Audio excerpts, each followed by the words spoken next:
Do you think people should be judged based on the color of their skin? It's not that I think that, but it's that it's happening. And you cannot ignore that I might not be treated the same as him as he walks You're through the right, door. it is happening. Like at Coca-Cola, they say they need to train their employees to abolish whiteness. At AT&T, they said they would need to train their employees to get rid of whiteness. We have a supply and demand issue with racism in our country. We have an incredibly low supply of racism and incredible demand to try to fulfill it. So we've created racism where it doesn't exist and try to turn everyone into mini racists against each other, which has now manifested itself into a massive anti-white movement in our country where I believe, more than anything else, we should care about character, not skin color. Do you agree with that? It's not, I don't believe that you understand what I'm saying.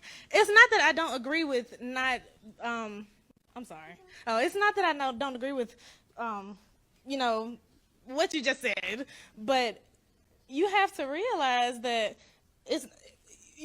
black people are like, white people are not being hunted after. Y'all can come here and live a great freaking life. Alabama is a safe haven. These PhD fraternities and sororities are a safe haven for white people. You think you're being hunted? Let me tell. Okay, y'all can laugh, but until you have walked as a black person on this campus, y'all truly don't understand. And I've gone to school with white people my whole life. I've gone. So but it's just. I will end with this.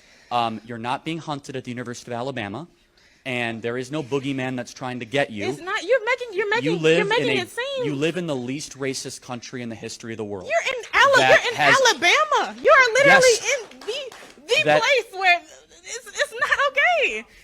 You mean the place that has given you more talking time than any other person here, and where they sit respectfully. You're supposed to shut me down and be like, go sit down? I mean, of course I'm going to talk to you. That would have happened 100 years ago. You're right. 100 years ago, you might not have been allowed to come into this room, which would have been evil. No, instead, we are here, we're creating a movement to say we never want to go back to the segregation that once existed in this country that is now being pushed by people in corporate America, in academia, and other places. We want to strive for a country that cares about character and the soul and the spirit of the individual, not on tribes, not on the melanin content in people's skin.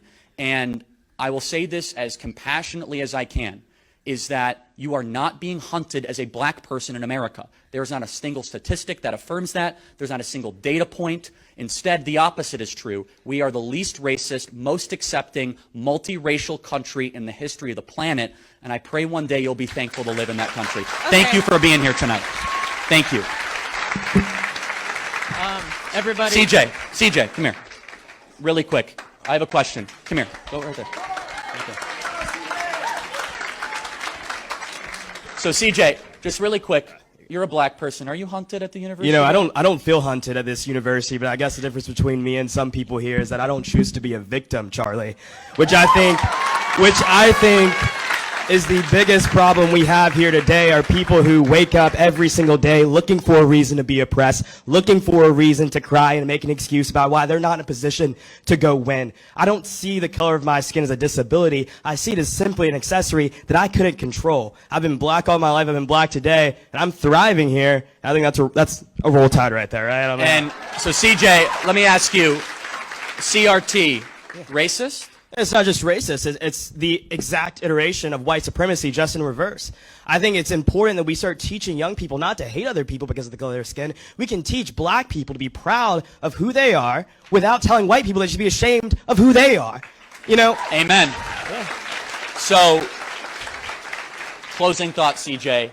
Is this trying to divide the country? It's not only trying to divide the country, it's trying to break apart the foundation upon which it was built. You know, people forget the words of MLK, Rosa Parks, all those people who fought so hard for us to be a united country where we didn't see the color of one's skin but their character. This is about taking us away from the vision and the dream of Martin Luther King and just taking us to the dream of Kamala Harris, and I don't want to live that dream. Amen. CJ, you're a great American. Give it up for CJ, everybody. So good.